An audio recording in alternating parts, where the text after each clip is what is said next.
श्रीगोंदा मतदारसंघ हा बबनराव पाचपुते यांनी 5 वेळेस आपल्या ताब्यात ठेवलेला आहे। कोणताही पक्ष असो, प्रत्येक निवडणुकीच्या वेळेस बबनराव पाचपुते नवीन पक्षात जातात, नवीन चिन्हावर निवडणूक लढवतात आणि ती निवडणूक सहजरित्या जिंकतात अशी त्यांची ख्याती आहे।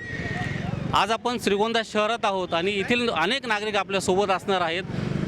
गेल्या 25 वर्षात बबनराव पाचपुते यांनी नेमके काय कामं केली तालुक्यासाठी, लोकांसाठी, विकास कामं कोणती केली, पाण्याचा प्रश्न इथला सुटला का, कुकडीचा पाण्याचा प्रश्न ज्वलंत प्रश्न आहे, साखळी योजनेचा प्रश्न आहे, अनेक प्रश्न या तालुक्याचे असताना ते सोडले गेले की नाही याबद्दल आपण माहिती येथील स्थानिक नागरिकांकडूनच घेणार आहोत। आपल्यासोबत पाहतो की अनेक ठिकाणी शनी चौक आहे श्रीगोंद्यामधला, नागरिक मोठ्या संख्येने उपस्थित आहेत।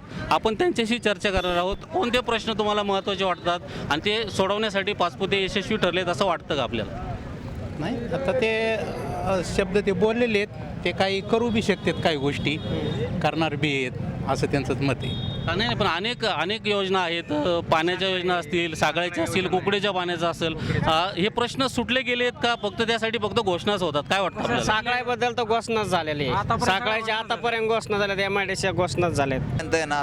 परत राजकारणच केलेलं आहे, म्हणजे कुकडीचं पाणी असलं तरी सोडायचं नाही आणि लोकांची पिकं जळाल्यावर सोडायचं, म्हणजे मीच कसं काय पाणी सोडू शकतो हे दावायचं, जेणेकरून लोकांना वाटलं पाहिजे की आता मी पाणी सोडले मग मनात लोक म्हणजे मतदान करतील। आतापर्यंत बऱ्याच लोकांनी म्हणजे कुकडीच्या पाण्याचं राजकारणच केलं आहे, त्याच्यामुळे शेतकऱ्यांचे अनेक जणांचे प्रपंच या ठिकाणी उद्ध्वस्त झालेत, म्हणजे पाणी असून सुद्धा या ठिकाणी पिकं जळालेली आहेत। आता लोकांचा काय सोय आहे, आता पण लोक जे आम्हाला रेग्युलर कुकडीचं पाणी देणार येतं त्याच लोकांना आम्ही मतदान करणार असं सगळ्यांचा आता सोय आहे सगळ्या जनतेमध्ये। कुकडीच्या पाण्यासंदर्भात जर बोलायचं जर ठरलं तर मागील 2 महिन्यात जर पाणी आलं असतं तर शेतकऱ्यांची ऊसाची हे पिकं जळाली नसती आणि शेतकऱ्यांना आर्थिक नुकसान भरपूर झालेलं आहे। कुकडीच्या पाण्याचा आता जो आवाज उठवेल आणि आम्हाला पाणी देईल त्या माणसाच्या मागे आम्ही जरूर उभा राहणार आहेत। गेले अनेक वर्ष पाचपुते या ठिकाणी निवडून येतात, दरवेळेस ते पक्ष बदलतात, चिन्ह बदलतात, लोक त्यांच्या मागेही जातात। प्रश्न सुटतात का नाही सुटत या निमित्त?